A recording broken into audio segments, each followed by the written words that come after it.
which lighting tools are best suited to particular types of product. Global illumination, angles of incidence, image forming reflection, identifying how they will react to or interact with light. This is super valuable information, the magic key to unlock the door to great lighting. Transform how you work. Hi, I'm Carl Taylor, and in this video we're going to talk about how to light any product or material.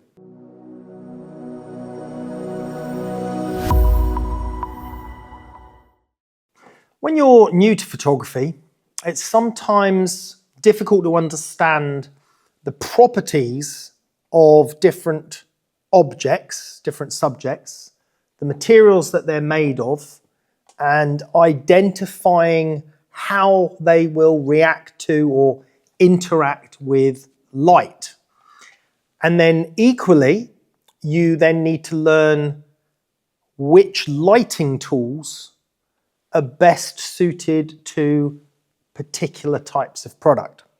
Now, this is something, of course, that comes with experience, but it's also something that you can learn.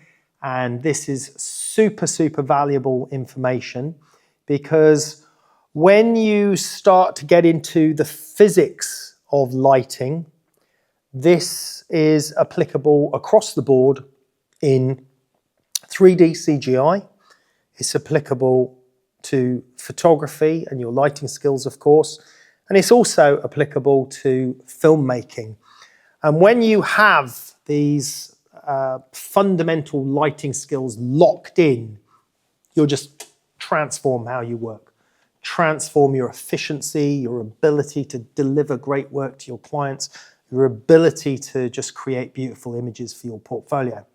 Now, it's far too in-depth for me to cover its entirety in this short YouTube episode, but I'm going to give you some pointers in the right direction and a look at some different materials so you know how to start thinking about this stuff.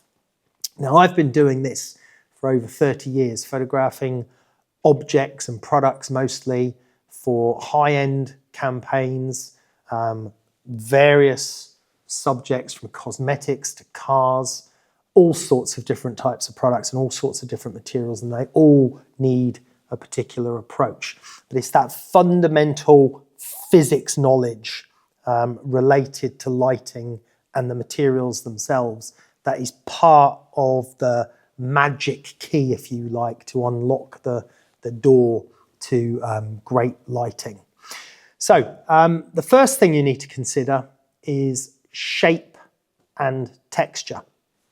All objects have a different shape. I mean, this simple mouse, we can say two things about this.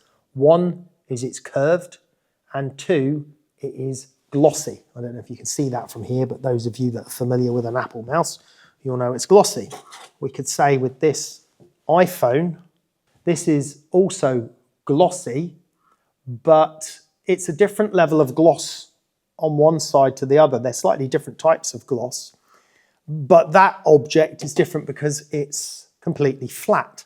We have some materials, maybe like the metal on this laptop. You can see the reflection of my hand and finger there in the surface, but it's not a pure reflection like a mirror.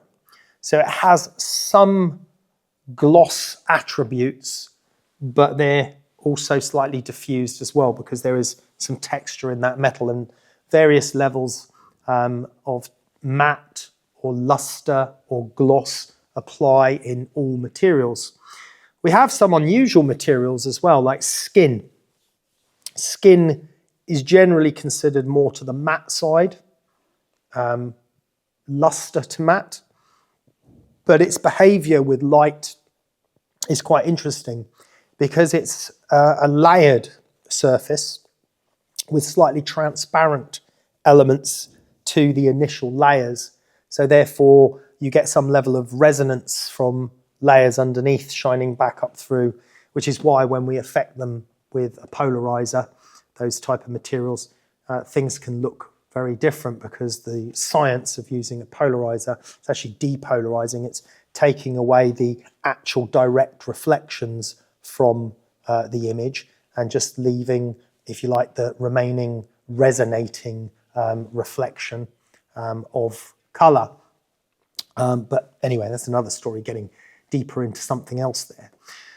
But essentially, we're always dealing with shape and surface material. Those are the two things. So whilst this mouse is glossy, it's also curved. So the differences between photographing the mouse and the iPhone require different approaches. Now, the key thing with a glossy item, there it is. So that light that you can see there is the light that is the video light that is shining on me. Now you can see that looks like a giant mess at the moment in that shot, because it's actually a parabolic light that's shining on me, a parabolic reflector. That's the edge of it, it's a round reflector. And you can see individual patches of bright light within it, because a parabolic reflector is excellent for lighting skin and three-dimensional shaping, but it's primarily more suited to matte or luster subjects. So what you saw in that gloss surface, we call an image-forming reflection. That means you see an image of the light source itself. And when we photograph expensive and desirable products, things like jewellery, cosmetics, cars, iPhones, often a lot of these desirable products have gloss surfaces.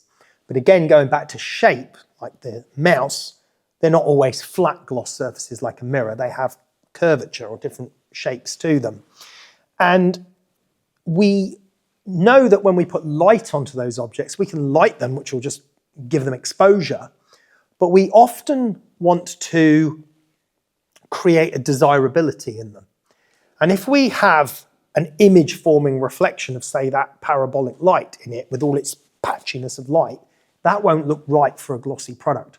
So we use gradient lighting on glossy subjects to create a more desirable look, a more feathered look to the lighting. That may feather off more gradually, or it may feather at one end and be a hard finish at the other end to retain a gloss look to the product. Because key features with lighting objects is for them not to lose their characteristics. You still want a glossy item to look glossy, but you don't want it to look messy because the image forming reflection is ugly. So for example, a lot of photographers make the mistake of using a softbox to illuminate a glossy object, and then you just end up with a horrible square or a stripe of light in the product because it's a reflection of the light source itself. That's what we call image forming reflections. So knowing how to deal with different materials is super important in all types of photography, not just product photography, but in fashion, portraiture, etc. as well. And whatever it is we photograph, whether it's the metal surface or texture, and a great example here, I've taken the seat off of my Aprilia RS 660 motorcycle. I don't know if that's going to come into focus there. I think it has. Now you can see there's a nice sort of texture on that seat and the material. So it's not gloss, but it has some sheen. But more importantly, it has a particular texture to it that needs to be seen. And that texture isn't really visible properly with the lighting that I've got on there now. So we have particular techniques and tricks for lighting this sort of material to really reveal the texture and pattern in that fabric, if you like, or in that leather. And I can't demonstrate that right now, but I can tell you for that particular type of material or product, the lighting would have to be backlighting on the subject for that to work. And on our platform, as many of you are aware, we photograph all sorts of things from cars to motorbikes to cosmetics to jewellery. And in each scenario, even portraiture and skin, etc., clothes, textiles, we show you lighting examples and lighting control that bring the best out of those particular materials. It might be that you'll simply have a catalogue to photograph of plastic plants or something similar. And this material here, it's a very, very matte material on this area here, but don't forget the shape, it's curved. We have a semi-gloss to luster surface on the leaves there. So again, you'd have to think about lighting that's going to work with both. And in that situation, a softbox or a parabolic reflector will work absolutely fine because there are no image forming reflections that are significant enough to actually reveal the light source itself. Then you have to think about, well, what's better? Would I be better with a silver brolly, a softbox, or a parabolic reflector? And that all depends on the form that you want to show, because the way in which we can collimate light with, say, a Fresnel attachment on a light source or a parabolic reflector on a light source, that will dictate the contrast levels on the material as well as how much balance of fill light we put to fill in those shadows as well with something that I call global illumination, and we cover that in depth as well on our platform. So there's so many variables within lighting different materials. Another great one to think about is liquids. Liquids and glass. Similar, but they actually react slightly different with how we light them. For example, a great tip with liquids, especially if it's liquids flying through the air, such as Coca-Cola or water or wine or whatever it is, but any form of transparent or mildly transparent liquid, then backlighting through the liquid is usually going to give you the most beautiful form of lighting on the liquid rather than front lighting it. There are things that we can do to enhance the contrast of the liquid by bringing in what we call flags or black card or elements close to the subject that will create edges on the liquid, little tricks and details like that. With glass, it's somewhat different because sometimes the glass is just glass and sometimes the glass has liquid inside it, which then creates lensing on the subject, where the light that you see in the bottle of water, for example, the light that looks like it's on this side is actually coming from the opposite side because of the way the object and item is lensing and working as a lens itself. So a variety of different techniques for all of these different types of materials and different types of products. Jewellery is another great example. I'm often asked about how do I light jewellery? Because jewellery can be a complex one, because in jewellery we often have lovely large areas of polished shiny metal such as silver or gold, platinum, etc. Sometimes we have sort of abrasive metal, and other times we have high gloss metals combined with gemstones. And the technique for lighting gemstones is different for lighting large areas of gloss metal. So to combine those together and get a really good result is something where you have to work on your lighting and control your lighting in a much more in-depth fashion. And again, we show the techniques on how to do that on our platform. So that's just a little starter, if you like, to understand some of the mechanics of lighting different materials and why we need different types of lighting for different materials. And then when you go to that next level, it's about understanding what each lighting modifier can do and what it can deliver for that particular material or that particular shape.